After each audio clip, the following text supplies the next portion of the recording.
5000 يا غزو.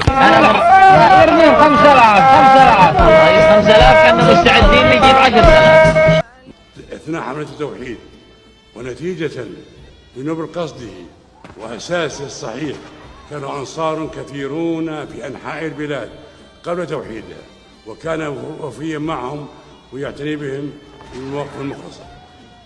يقول خالد الدين الزركلي رحمه الله في كتاب الشجرة العربية في عهد الملك عبد العزيز إن عبد العزيز ابتسم مرة في مجلسه وفي ضيافة الشيخ نور الشعلان رحمه الله، شيخ قبائل الروضة من عنزة، ففسر عبد العزيز ابتسامة الضيف قال: هل ترى هؤلاء جالسين حولك يا أخ نوري؟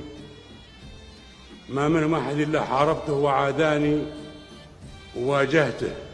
فرد الشيخ نوري قائلا: سيفك طويل يا طويل العمر.